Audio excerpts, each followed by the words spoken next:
unbox these bad boys because I'm excited to try them. Alright, off to the side. Now look at these. These are nice. They feel nice in the hand. Look at that nice black finish. Memory foam cups looking good. Designs looking good. We got a little dial right here. I'm assuming it's for the volume. We got some buttons down here. Don't know what these buttons do just yet, but we'll figure it out together. So we got, what is this? What is this button? I'm gonna pull it up to my face so I can see it better. It looks like a mute mic switch and power button. So it's a mute power button and mute mic switch right here.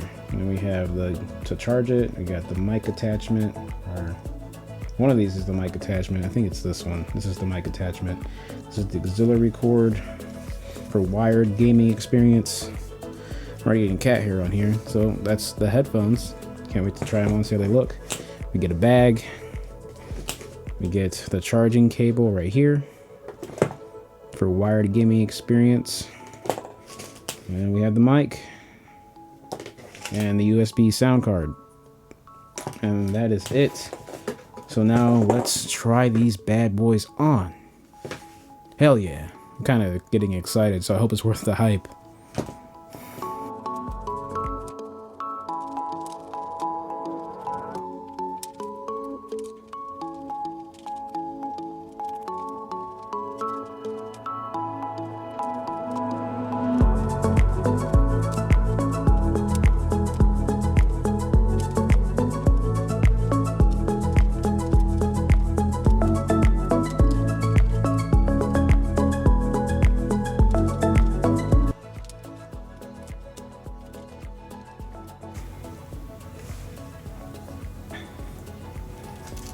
So that had no lag, thanks to the 2.4 gigahertz card.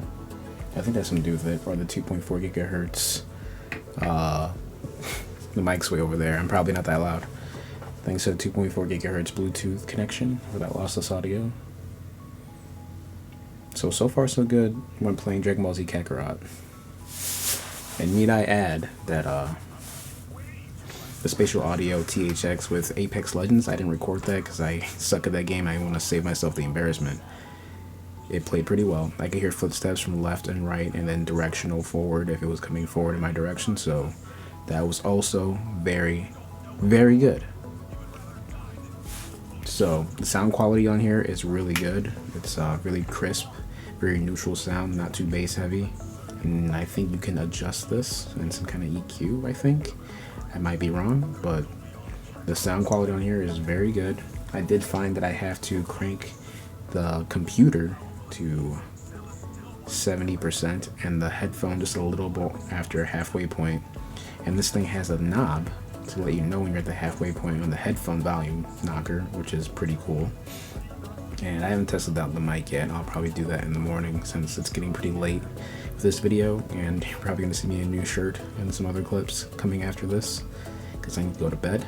So stay tuned for my other review and little inputs, but so far these sound really good. No lag. Sound quality for music listening is very good, and when you turn off THX, sound quality actually improves. So if you want really good sound quality, I would recommend turning off the spatial audio with THX. These headphones do sound a little better with it turned off. So I'm going to keep testing these out, and I'll get back to you guys in the next clip. So see you in the next clip. You guys saw the initial unboxing of these, and I'm going to do a quick 5-minute review of the Razer BlackShark V2s. And I don't know how this video is going to really turn out since I did a whole unboxing, other separate clips going on, but if you don't know, it's Meme Tech here, back with another video, and we're going to be talking about these guys, the Razer BlackShark V2 Pro, and these are the wireless version of the BlackShark V2, and I have the microphone connected on here already. It took me a while to figure out how to use it, but it turns out I had it plugged in the wrong way. So in order to get your microphone to work very well, the adapter right here, you can see it's got that little spacing right there, and that's supposed to go along with the spacing that's in here in this section is where the mic plugs in. And I'm an idiot and was plugging it in wrong the whole time, not making it fit in its space. And I was plugging it in all sorts of different ways, and I'm just an idiot when it comes to this. So boom, and that's how you get your mic on there, and it's nice and flexible. And it's nice that you can detach it, so when you're done, you can just put on your headphone set and be done with it.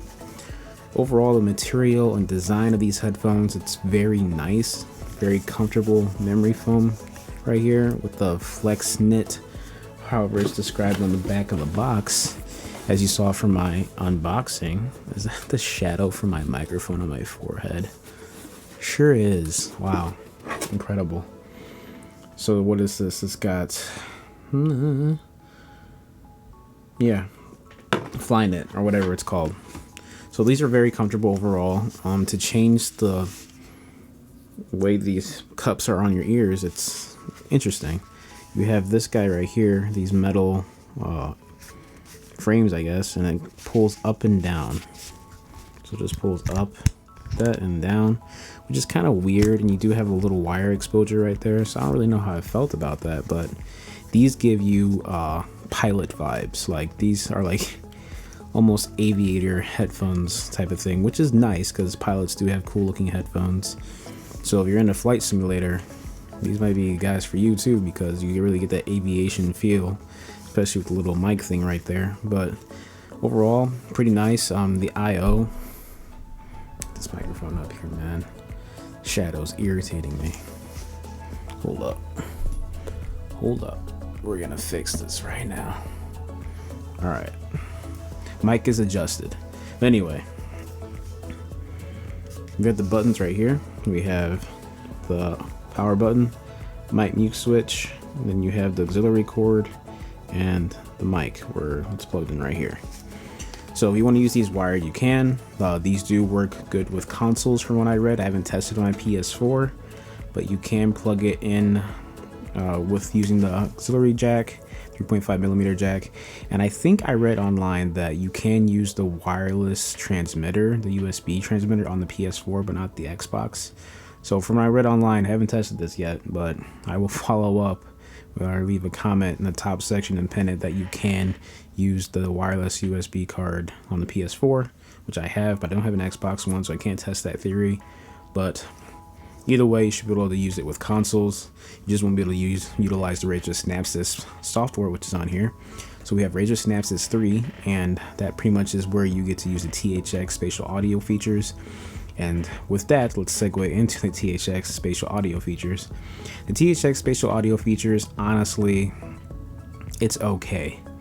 It's okay for gaming, but if you're listening to music and stuff or movies, it's not good, man. I tried messing with the EQ settings and everything else, and it just wasn't that good to me. It wasn't good sound quality, but the sound quality in these headphones is really good.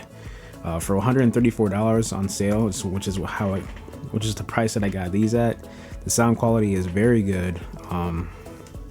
Yeah, I wouldn't mind watching movies or listening to music with these headphones. You can tweak the EQ a little bit in there, but I found like you can't really boost the bass. I mean, there is a bass boost EQ on there, but it didn't really do anything. And the more I messed with the EQ, the less difference I saw really in sound quality, and it just wasn't It was And I imagine with this plugged in, it sounds a lot better because obviously most audio from headphones will sound a lot better when it's wired. But for some reason with headphones like the Sony WH-X1000 Mark IVs, when those are plugged in, it sounds really boxy and you don't really get that rich audio unless you turn on Bluetooth, which is kind of weird. But I'm not sure with these if there's that kind of a difference. I haven't really tested it with the 3.5mm jack just yet, but I imagine they would still sound just as good, if not maybe better, because wired connection is always going to deliver better audio most of the time compared to Bluetooth or any type of wireless connection, despite the fact that these support lossless audio with a 2.4 gigahertz wireless transmitter via USB. So that's what's offered on here. You also have Razer Triforce titanium 50mm drivers. So basically what that is a one driver which is going to be driving the mids, the treble, and the bass, and it's going it's gonna deliver. It delivers on my experience using these headphones. Vocals are clear, bass is very natural sounding, it's not too much, it doesn't muddy any vocals. But the highs on here and the treble is really good. Everything is crisp sounding, a little too crisp, but it's okay. For $134, I am not upset with the sound quality at all of these headphones. And the comfort overall, after gaming for about an hour or two, is pretty good. I mean, my ears did get just a little warm, but these aren't something where it's like overbearing. And the clamp force, no clamp force. I mean, it has a decent enough clamp force on here. So like, now that I have them on, I can barely hear myself talk. But you can definitely still shake these off, especially if you're a baldy like me.